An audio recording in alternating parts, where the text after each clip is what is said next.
حسین voice کے تمام ناظرین کو میری طرف سے السلام علیکم۔ ناظرین کرام، آج کی انٹرسٹنگ ویڈیو میں کچھ ایسی خزانوں کی بات کرنے والے ہیں جن کو آج بھی لوگ تلاش کر رہے ہیں، تو ہمارے ساتھ رہیے گا۔ مزید ڈسکس کرنے سے پہلے فائنلی ہمارے چینل کو سبسکرائب کر دیں تاکہ ایسی مزید انٹرسٹنگ ویڈیو آپ تک بر وقت پہنچتی رہے۔ ساوجوئی بحری جہاز کا خزانہ۔ ناظرین کرام، یہ بات 8 جون 1552 کی ہے کہ مال و اسباب سے بھرا ہوا ایک پرتگالی بحری جہاز جس کا نام ساوجو تھا اپنی منظر مقصود کی جانب محو سفر تھا کہ امزوں وو دریا کے مقام پر بحری قزاقوں کی یلغار کے نظر ہو گیا تھا۔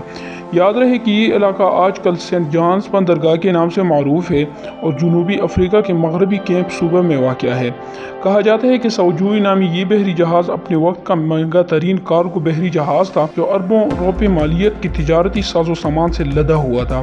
جس میں $1 ملین کی مالیت کا خالص سونا، $2 ملین کی پیش قیمت جوہرات اور لاکھوں ڈالر مالیت کا دیگر قیمتی سامان بھی موجود تھا۔ نیز جہاز میں 600 مسافروں سمیت عملے کے 100 افراد بھی سوار تھے۔ بحری ڈاکوؤں نے سب سے پہلے چند چھوٹے جہازوں سے ساوجوئی بحری جہاز کو گھیرے میں لیا اور پھر اچانک لوٹ مار کر کے جہاز کے عرصے پر حلہ بول دیا۔ ڈاکوؤں نے بے شمار مسافروں کے تہ و تیغ کر دیا، جبکہ کئی ایک کو غلام بنا کر اپنے چھوٹے جہازوں پر منتقل کر دیا۔ بعد ازاں قزاقوں نے ساوجوئی جہاز میں موجود قیمتی اسباب کو اکٹھا کرنا شروع کیا تو انہیں یہ احساس ہوا کہ سامان اس قدر زیادہ ہے کہ ان کے پاس موجود چھوٹی کشتیوں پر پوری طرح سامان نہ سکے گا۔ لہٰذا قزاقوں نے ساوجوئی کو قیمتی سامان سمیت ہی اپنی محفوظ پناہگاہ کی جانب لے جانے کا فیصلہ کیا، مگر شامت یہ آئی کہ رات کو سمندر میں خوفناک طوفان آ گیا جس کی زد میں آ کر نہ صرف ساوجوئی بحری جہاز بلکہ قزاقوں کی چھوٹی کشتیاں بھی سمندر کے گہرے پانیوں میں غرق ہو گئی۔ خونی قسمت سے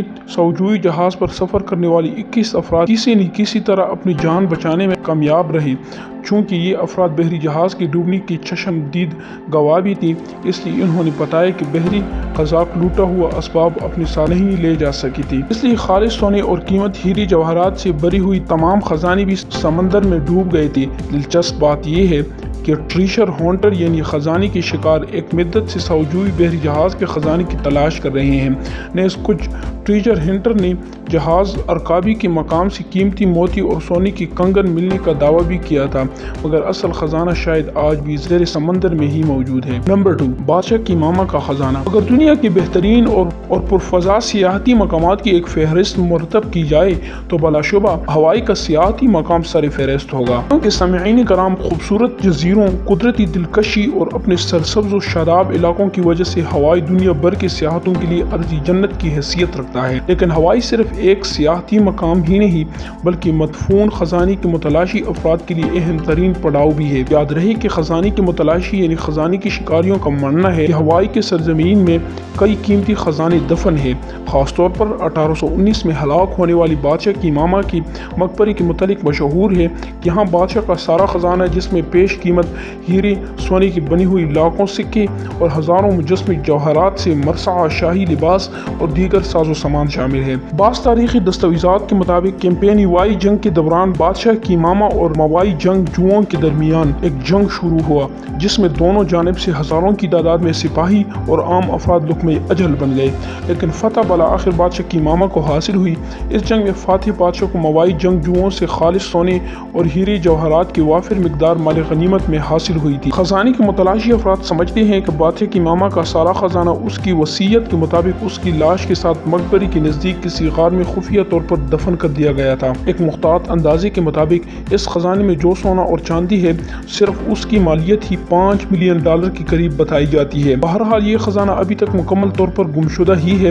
حالانکہ اس کی تلاش میں دنیا بھر کے کئی ٹریشر ہنٹر کئی برسوں سے مہم جوئی میں مصروف ہیں، لیکن ابھی تک کسی کو بھی بادشاہ کی ماما کے خزانے تلاش میں کامیابی حاصل نہیں ہوئی۔ نمبر 3، پالگر کا خزانہ۔ جنوبی افریقہ اور برطانیہ کے درمیان ہونے والی جنگ بالآخر جنوبی افریقہ کی شکست پر جا کر ختم ہوئی اور قریب تھا کہ برطانوی سپاہی اس وقت کی جنوبی افریقہ کے صدر پول کروگر گرفتار یا قتل کر دیتے۔ پالگر نے یورپ میں جلا وطن ہونے کا بروقت فیصلہ کیا اور اس نے 19 مئی 1900 کو پایا تخت پر یوٹوریا کو خیر آباد کہہ کر خاموشی کے ساتھ میچو ڈروپ پہنچا اور بعد ازاں 4 جون کو بذریعہ ریل گاڑی موزمبئی کے سرحدی علاقے علاقے میں چھپ گیا، جہاں سے ایک نجی جہاز کے ذریعے جنوبا سوئٹزرلینڈ میں سیاح پناہ حاصل کر کے رہنے لگا اور یہیں جلاوطنی کے دوران اس کی موت واقع ہو گئی۔ پالگر کی موت کے بعد خبر گردش کرنے لگی کہ یہ جب جنوبی افریقہ سے روانہ ہوا تھا تو اس کے پاس سونے کی اینٹوں اور سکے کی بری ہوئی بے شمار بڑے بڑے بکسی بھی تھی جو اس نے بلیو ریور کے علاقے میں چھپا دی تھی۔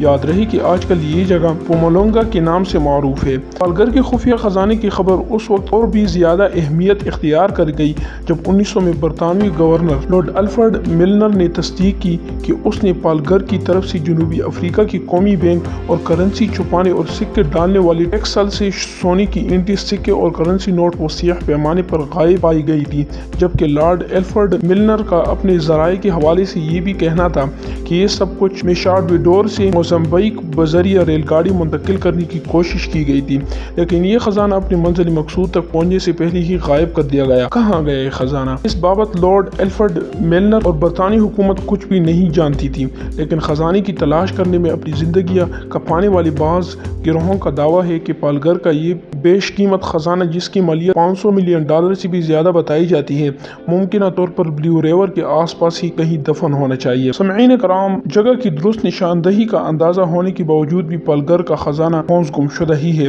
نمبر 4، نیپولین بوناپارٹ کا خزانہ۔ فرانسیسی شہنشاہ نیپولین بوناپارٹ نے 1812 میں اپنی افواج کے ساتھ روس پر لشکر کشی کر کے لیکن شدید ترین سرد موسم کے سبب فرانسیسی افواج کو بدترین شکست کا سامنا کرنا پڑا اور شکست خوردہ فرانسیسی افواج کو الٹے قدموں واپس فرانس کی جانب لوٹنے پر مجبور ہونا پڑا۔ اس وقت فرانسیسی شہنشاہ نیپولین نے فیصلہ کیا کہ سارا خزانہ جو سینکڑوں گھوڑا گاڑیوں اور ریل کی بوگیوں میں بھرا ہوا تھا، ایک مقام پر پگھلا کر اس کو زیر زمین دبا دیا جائے۔ اس مقصد کے لیے نیپولین بوناپارٹ نے اپنے سب سے قریبی کمانڈر فلپ ڈی سیگر کو مقرر کیا، جس نے کسی نامعلوم مقام پر اس خزانے کو دفنانے سے قبل تمام سونا پگھلا کر اس کی اینٹیں بنا لی اور بعد ازاں سونے کی ہزاروں اینٹوں کو زیر زمین دفن کر دیا۔ حیران کن طور پر کمانڈر فلپ سیگر نے ایک فوجی کے ذریعے اس بات کا انکشاف بھی کیا کہ اس تمام خزانے کو فرانس جانے والے راستے سے مغربی سمت کے مخالف ایک مقامی خطے میں واقع مقامی جھیل کے پاس دفنا دیا گیا تھا